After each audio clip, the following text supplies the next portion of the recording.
It's absolutely fabulous to see all of you here in a space of considerable freedom. Writers are resilient, they have to be, given the kind of threats that they've seen. And we seem to have come from a time of relative freedom to a time of increasing autocracy, book bans, censorship. In India, as we've seen, the killing of authors, the jailing of writers, sometimes even when their books are free. And this panel has a great deal to say about their experiences, about how to survive, how to be resilient in the face of all of this, and the unexpectedness of what writing does. And I'd like to start, Mridula Di, one of my favorite writers, Chittacobra, was not the first of her books that I read, but it left a lasting impact. And I just want to take you back to 1979. Chittacobra had come out. A Hindi magazine ran a campaign against it for obscenity. And when I read the book, I remember being very surprised at the nature of this obscenity. There was a married couple at night, having sex, and the woman's mind was wandering, and this was obscene. You had two policemen come to your house to arrest you in 1980. The case continued for 2 years, and you kept writing. At that time, you were still working on Anithya. What is it that made you just keep going? Well, the scene which people felt offended by it was the mere fact that the woman was thoroughly enjoying the sex act with her husband physically, but mentally she was not in it. She was thinking of other things, not of her lover. If she had thought of her lover, that would have been all right. But she was thinking of philosophical things, which meant that she had reduced her husband to a commodity. Now, it's all right if a woman is reduced to a commodity, that's done all the time. But to reduce your honored husband to a commodity was something that the men could not take. That was the reason, the sole reason. In fact, I asked the men one day at a goshti, at a seminar, the men writers, why did you make such a hullabaloo? You could have just gone home and asked your respective wives. They would have told you.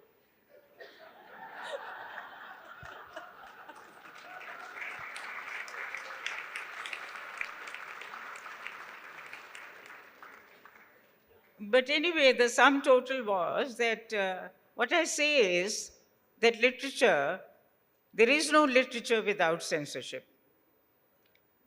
If a piece of literature does not make you angry, does not make you want to think all over again, then it's no use.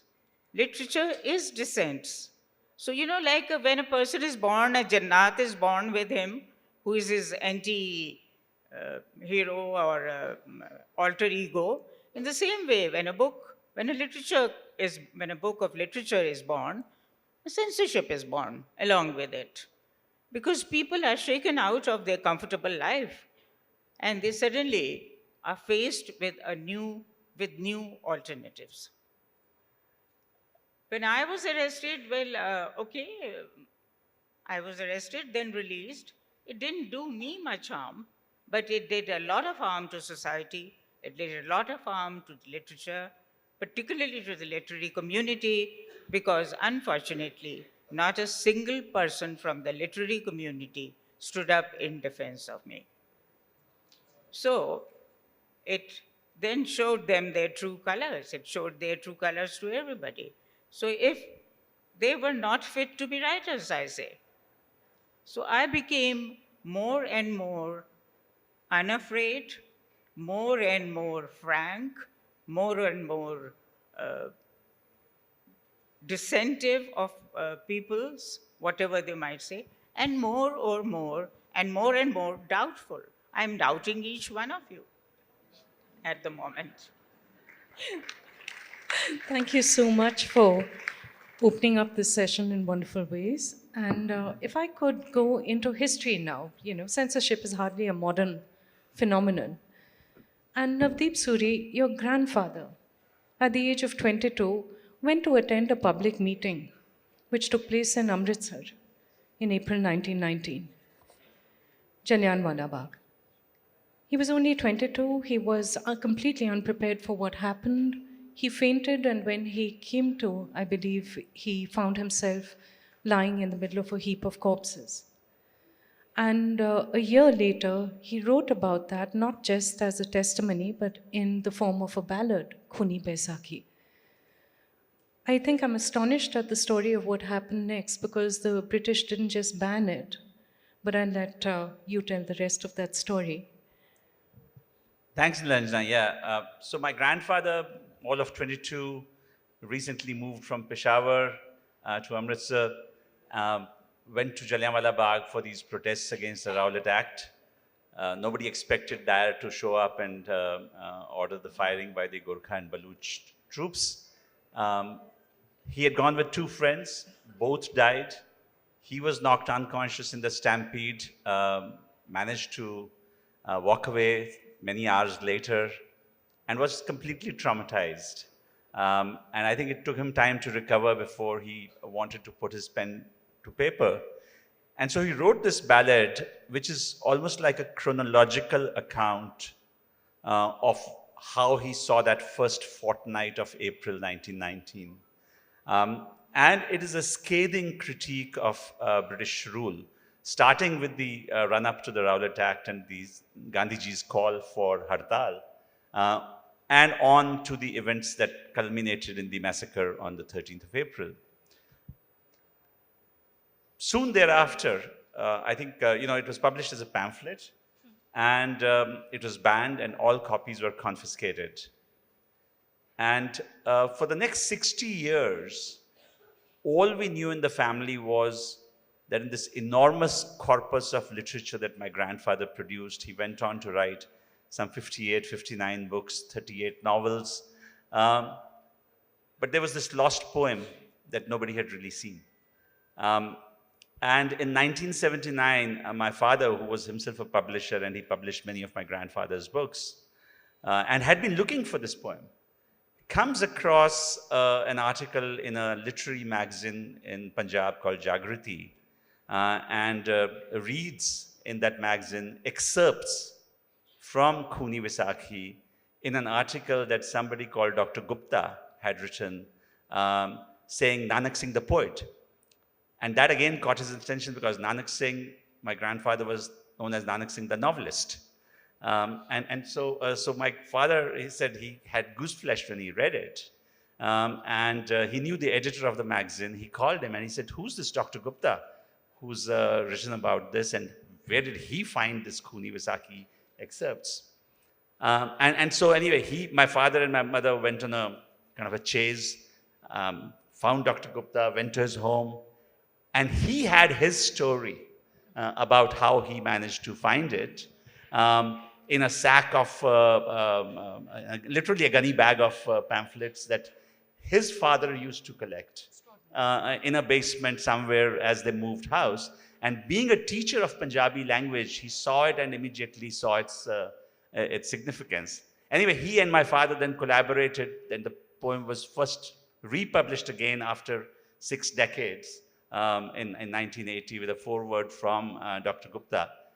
But I was still, so I translated it for the centenary of Jallianwala Bagh into English. But it wasn't until 2 years back when we were at the British Library in London, and Sanjoy Roy, who might be there as we speak of him, introduced me to the director of the British Library, and I said, "Look, I have this nagging thing in my mind. I'm sure you Brits would have kept a copy somewhere of what you destroyed and confiscated." And true to form, they did. And he came back to me the next day saying, "We've tracked it down. It's in our Yorkshire storage. It's in a very fragile condition, but we'll work on it and we'll give you a copy." And so 102 years later, I actually saw a copy of the original. Right. What a story. And in defense of bureaucracy, I mean, at least something to say on that side. And another kind of censorship, which isn't direct, but which comes out of a painful episode in Kashmir's history, exodus, exile. And Kalpana Raina, your uncle, Hari Krishna, went through this in 1990? 89, 90. Yeah. And it changed his remarkable short stories, which I read in the translation done by you and several other people. He could still write, he had that freedom, but his manuscripts, had been destroyed. You had to hunt through the past to find them. So is exile as well, a form of silencing that a writer then has to find their way through or find their way out of? Excuse me. Yes, absolutely. I think, in fact, Nilanjana, you had coined this term when we were discussing this. You called it a historical silencing. And I think that's exactly what happened to a bunch of writers from Kashmir, the Hindu writers or the Pandit writers, of which my uncle was one. He was a major short story writer in Kashmir and was very well known and had to leave overnight in the winter of 89-90 when there was a threat to his life and his family, and he left overnight. And everything was left behind in the house, including his manuscripts. And when I decided many, many years later, 2019, 2020, that some of these stories needed to be retranslated, a half a dozen stories had been translated into English, but by older contemporaries of his, and I thought it was time that the stories needed a fresher approach and a newer audience. And it was my hope that by doing this, I could somehow engage people who had been on both sides of this rather disturbing historical event. And I looked for a couple of co-translators to work with me, who all happened to be Muslim, but younger people living in Srinagar. And it was in my interaction with them, I realized what this historical silencing had meant. They were in their early 40s, so they must have come of age. They obviously came of age after 1990. And they hadn't heard of this writer. And when they started reading him, which they could in the original Nastaliq script, after we found the only copies that were present in the library of J&K University, there's just one copy of each collection, of which there are 4 collections of short stories. We couldn't find them anywhere else. And they started reading them, and their acknowledgement of his literary stature and the appreciation for his style and his stories made me realize what a whole generation had missed out on. But what was really sad about his situation was, having left Srinagar overnight, he found himself in Delhi, a writer without an audience. And there are many writers here, and you can just imagine how catastrophic that must have been. But he continued to write, he continued to translate his own stories into Hindi, hoping for a wider readership. And as a part of this exercise, it's been amazing to me how much there is still out there that we cannot find. He wrote plays, he wrote short stories, he was a critic, he wrote brilliant critical essays, and now the family is in the process of tracing these, and we're really trying to solve a mystery thriller here. We're going from place to place to place. We found them in archives, in personal letters, and it's all a way of rehabilitating, my word, rehabilitating a writer and giving him his rightful place in history. I am so very moved by your stories, all of you. What is lost, a community coming together to try and repair that quilt a little bit. And for all of you who haven't read Hari Krishna Kaul's stories, you must look up a story called The Tongue and the Egg. It's available online. And then just, run to the nearest bookshop for all of their books. It's also available in the book. Yes. And Merve Emre, you moved to America as a 5-year-old, and you found yourself early on close to the Brooklyn Public Library, which became, a kind of storehouse, a playground, and also perhaps put you on the path to this career. And now here we are. We're sitting in the middle of a time of book bans in one of the freest place that we think of as one of the freest places in the world, you know. And book bans have just, for those of you who might not know, book bans have jumped in the US, particularly aimed at public schools, at libraries, and as Merve was saying, at younger children, you know, books in that category. And the second thing is a certain silencing, you know, an almost McCarthy-like silencing of academics and writers who hold views on the terrible war in Gaza after Hamas's unconscionable terror attack. But writers who support Palestine, increasingly there's a silencing, or their awards have been removed, or they are, you know, left out of residencies. And I feel you have a lot to say about this moment in time. Well, I think I will say three things.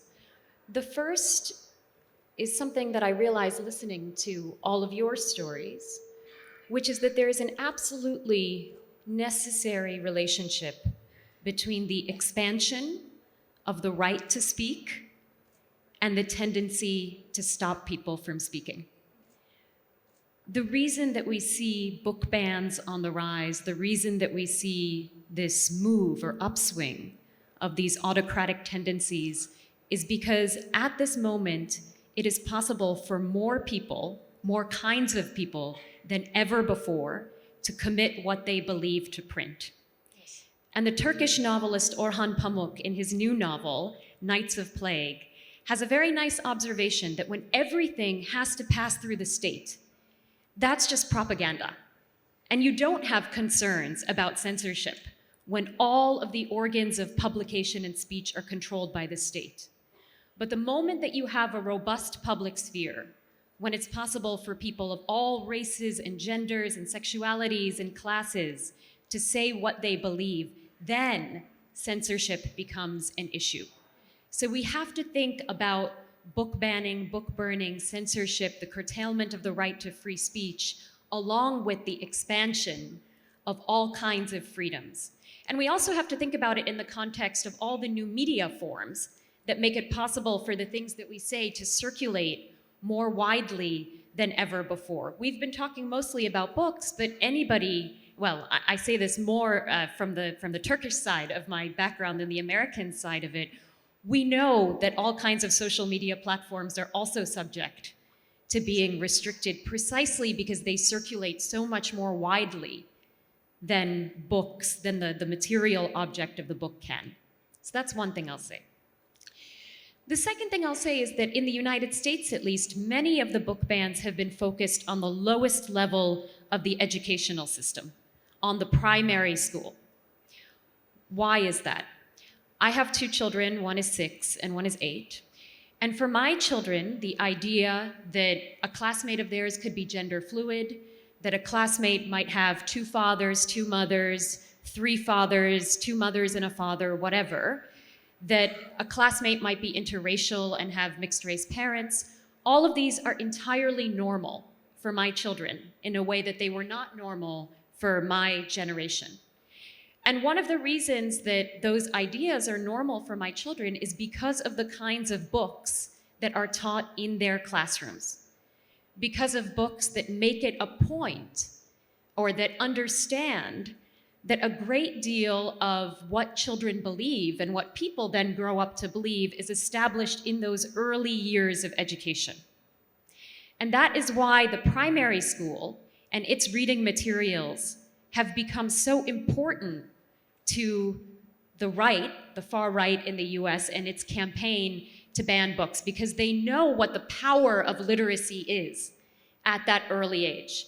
And this goes back a little bit to the first point I made, which is that if you can't think of censorship independent from thinking about freedom, you also can't think about censorship independent of thinking of the power of literacy and the power of literature. So it's actually a great testament to what books can do to see how people are afraid of them. The final thing that I'll say is that the idea of censoring people who hold pro-Palestinian views at this moment, that's not really the problem of the elementary school. That's happening at a higher level of the educational system. That's happening at the university. And one of the things that it reminds us is that free speech in the United States is technically a right, but more broadly, it's a norm. It's something that we expect, even if it's not something that an institution like a university has to enshrine necessarily. And I think that one thing we need to work to do in the United States is to insist on the importance of the norm, not just the right. Because that is how we can stress the importance of institutions like colleges, which are not the state necessarily, but colleges continuing to protect what only the state has historically been responsible for protecting. Thank you so much for that. With a panel like this, I could have actually gone on for another hour asking all of you questions and putting you into conversation, but we do want to have time for the audience to come in. We are going to have a second round of questions, but this is a good time for all of you in the audience to just think about what you want to ask. We won't be taking comments, but we will take very short questions for the last 5 minutes or so. And this one, I'm throwing away my notes, and after everything that you've all said, I just want to go from my heart. You know, it sometimes feels almost exhausting to have someone like Prabir Purkaistha, the journalist and editor. His book is free, and his book is about his experience of being jailed in the emergency, and yet he is in jail. Dr. Anand Teltumde, again, he is now out on bail. His writings were free while he was behind bars. There are so many Kashmiri journalists who have been jailed, and we've seen the killings of too many writers in India strictly for the views that they've held. Into that darkness, there has also been a tremendous amount of resilience. There has been the survival of a spirit of freedom, not just among writers,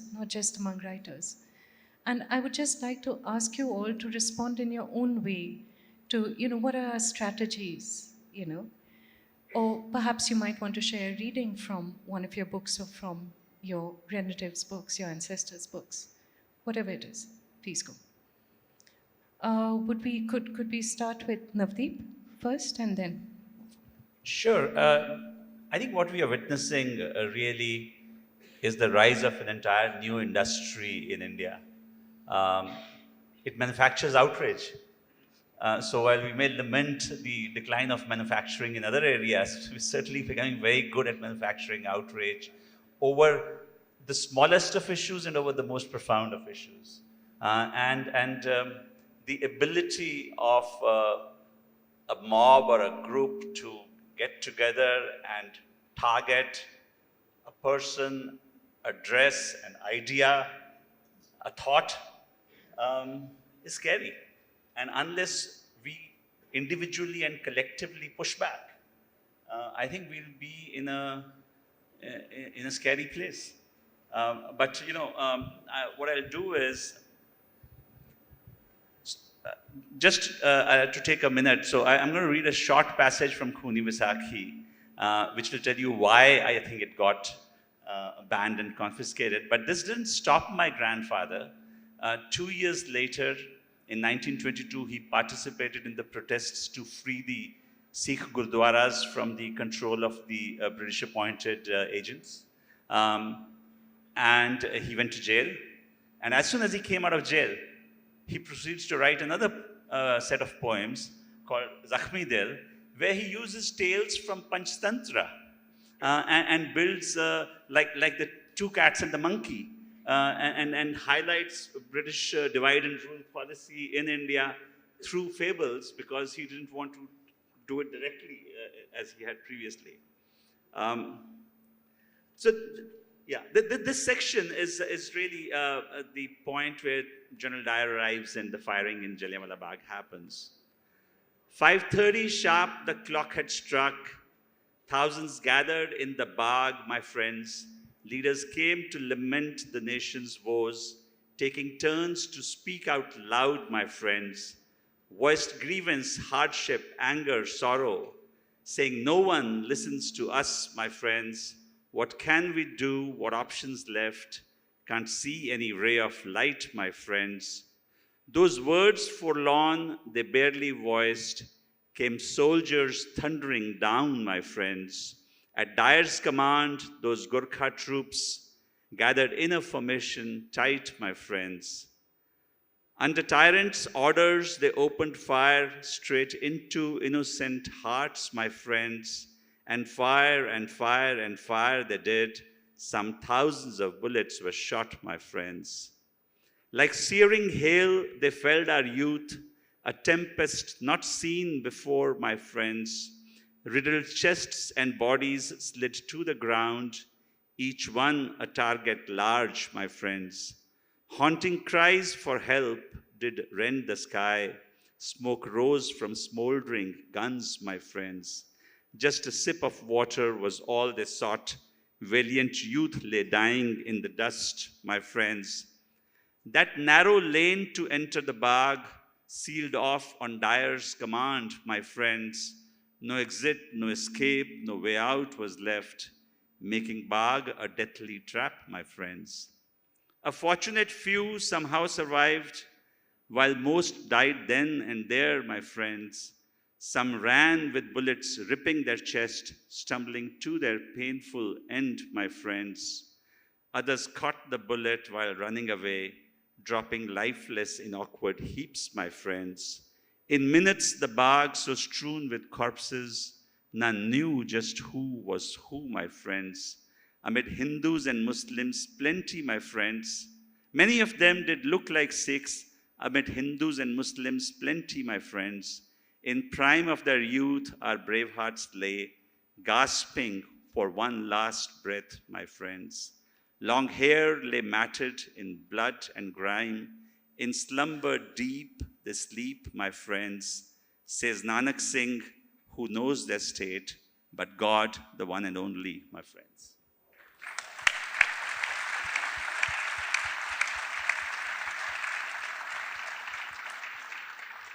I have no words, but thank you for giving us back Nanak Singh's. Merve, what do we do when libraries can't give books to readers? You know, one of the things that we've been doing at the center that I direct is that we have a gathering every year where we put together book crates filled with the top 10 most banned books in the US. And we send those crates home with students who live in states where those books are banned. And what the students do is they go to their local library and they sneak those books back onto the shelves.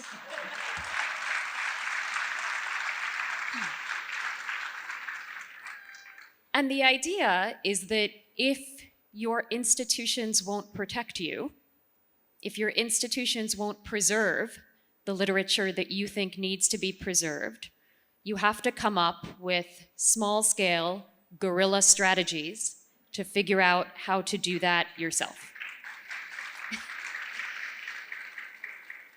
And the beauty of what the students are doing, and the beauty of what can be done, is that a book can exist on a library shelf without having a barcode that the library can scan. So it can live in that site without being a part of the institution. And that's what I love about what you just read, because that refrain, that call, my friends, my friends, my friends, friends aren't the people that come together under the auspices of the state. Friends come together because they are united by their desire for freedom, for intimacy, their willingness to share and to fight for a common cause.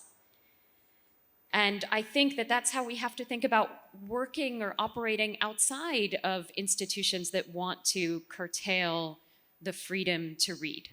So that's one thing that we need to do. The second thing I would say is we just continuously need to stress that the desire to censor is a testament to the absolute power of what you just read, of what you have written, of what you have translated. And translation is another strategy for getting around censorship, isn't it? Because things can move more freely in certain languages and in certain countries than others. So put books on shelves and translate things. Thank you so much. Kalpana? I don't know if you'd call this a guerrilla tactic. I like the word. But when I started with this project, at the back of my mind, it was quite clear to me that if I wanted to involve other co-translators who were younger, they had to be from Kashmir, and by virtue of being able to read the Nastaliq script, which my uncle wrote in, they would have to be Muslims. I don't think it was a very conscious effort, but that's how this progressed. And in our interactions, I realized with some of these people, I was the first Kashmiri Pandit they'd really interacted with in a long time. And for one of them, the only one they'd interacted with. And so that kind of, tells you the power of translation or the power of dissemination beyond what's prescribed and beyond what's censored. But what also came out of that, as I start to disseminate this book and talk about it around India and in the US soon, because it's going to have a US launch next month, it became quite clear to me that the margins of India, other journalists have used this phrase, whether it's the Northeast or whether it's Kashmir, are so little understood by, forgive me, this is my phrase, mainland India, that most people don't really understand, A, what's happening at the margins, and B, have very little appreciation for the daily life of people at the margins, which happens despite all of this. And it's very interesting to say, you mentioned the tongue and the egg, and that was a story that wasn't censored first. It was written in the late 70s, I think. It was published in the local Cultural Academy magazine, Shiraza. But then when my uncle went to put together his second collection of short stories, and he wanted a subsidy from the Cultural Academy, he was refused that subsidy because the powers that be had shifted, and Mir Qasim was in power. And the story was that he was building a mansion in which he had really asked for his people to take all the eggs off the market so he could mix them with the cement and get better polish for his house. Excuse me. Sorry, could you make the mic closer? Thank you. And Kaul wove this into his stories, and someone mentioned earlier the power of bureaucracy or the lack of the power of bureaucracy. But we went back into the archives, and the subsidy was refused unless he took this story out of the collection. And to his credit, he refused to do that, and he self-published this book. But when we went through the archives looking for all his lost work, we found this fantastic letter written by the then bureaucrat, which goes into deep details about why this is a great story but cannot be published because it's critical of the powers that be. I mean, it's letter and word, and Thank you for going that. to print that. You know, I have a theory that censors make excellent literary critics and would soon put us out of a job. Mridula Di, could I ask you to close the session with your thoughts? Or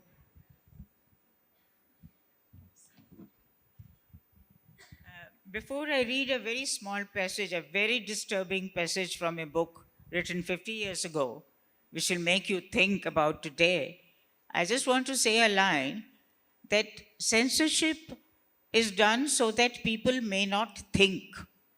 So it doesn't matter whether it's against sexuality or it's against political dissent. The main purpose is you must not think for yourselves. In fact, when a play of mine was banned by the Director General of TV in the 80s, I asked him why you have banned it, and very frankly he said, your play makes people think.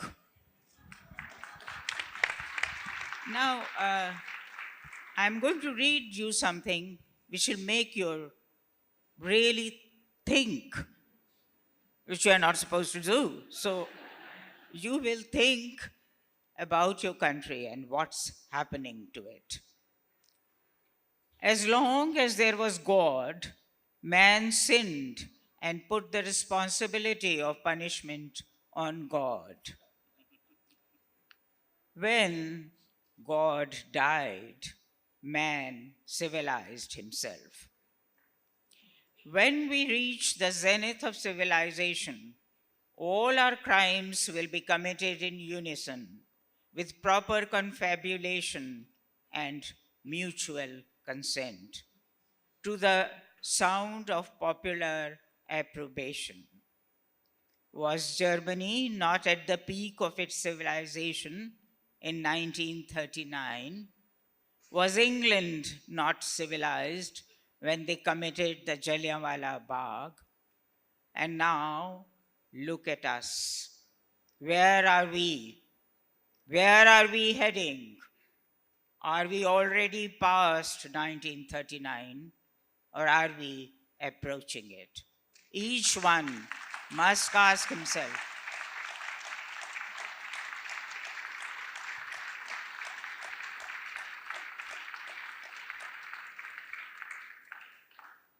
I like to believe we can still prevent it. But there is a lot at stake, and each of us must be ready to sacrifice. Thank you.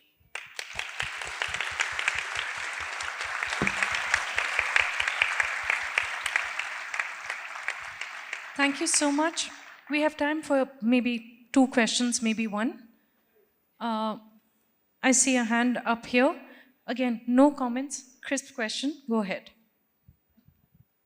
Thanks, Nilanjana, for an excellent session. And Kalpana ji, I'm a big fan of your father's work. My question to all the panelists is, I can sense that the collective anger of the whole, everyone, all of us here is against the bureaucracy and establishment, understandably so. What about the censorship imposed on us by editors and publishers because of wokeism? I, as a mother, want my children to read Kipling, Dickens, Oompa Loompas of Roald Dahl's Charlie and the Chocolate Factory, or the Gollywog doll in Enid Blyton. Okay. What about this conservative and censorship? What do you think? Merve?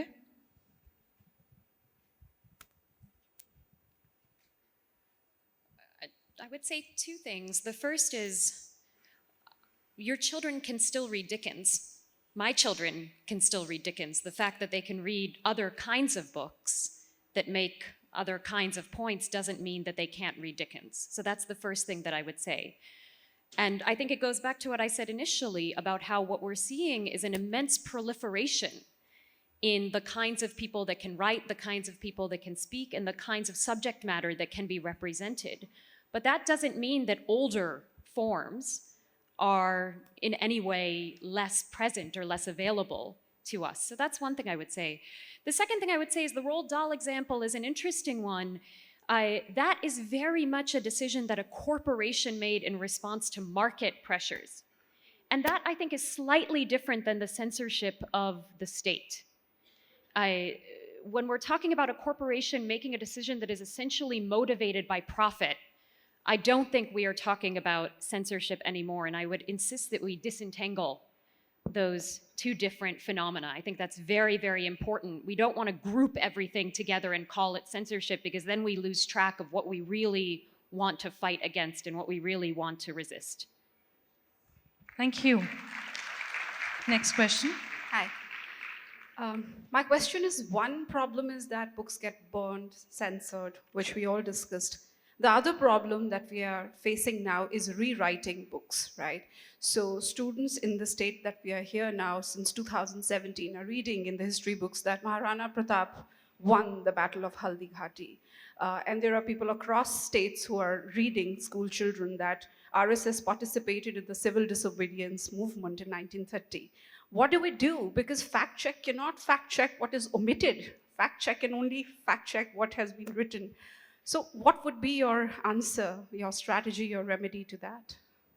Excellent question. The rewriting of history. Who would like to tackle this? Mridula Di?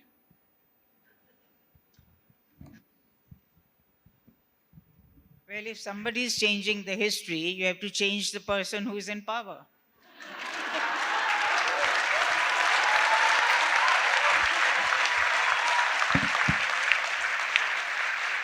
Thank you. Thank you so very much.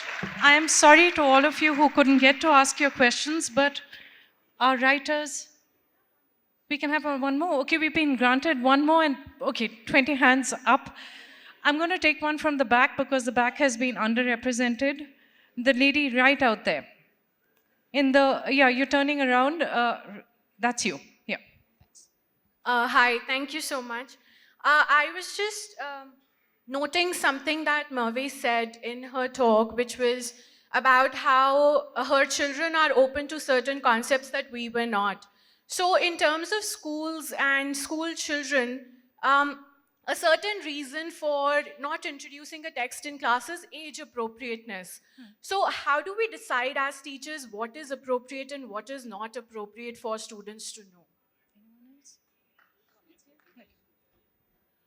Well, I think you answered your own question. You're a teacher. Are you a teacher? Yes, you're a teacher. You have the expertise to make that determination. The same way that I trust my children's teachers to know when it's appropriate to introduce them to certain concepts pertaining to sexuality, to gender, to race, and how to introduce them to those concepts. You know, I'm a university professor, and one of the things that now gives me the utmost respect for teachers at every level of the educational system is that my kids' teachers know more about teaching a 6 and an 8-year-old than I possibly could. And so the answer is to empower teachers, to make sure that teachers have the resources that they need, that they are supported by parents and by administrators, and that they have the confidence to make those kinds of decisions themselves. So I think you have the ability to do that and to determine what is age appropriate and how. But I would say that is really one of the big takeaways, I think, here is that we absolutely must empower the levels of the educational system and the people responsible for it, the teachers, to do what they know is right because of their expertise. Thank you so much. Writers, translators, critics, and smuggle books, books that have been banned but have come back after a long period of time, writers who refuse to give in. All of their books are at the bookstore, and you can meet them outside and ask them their questions, and thank you for being here.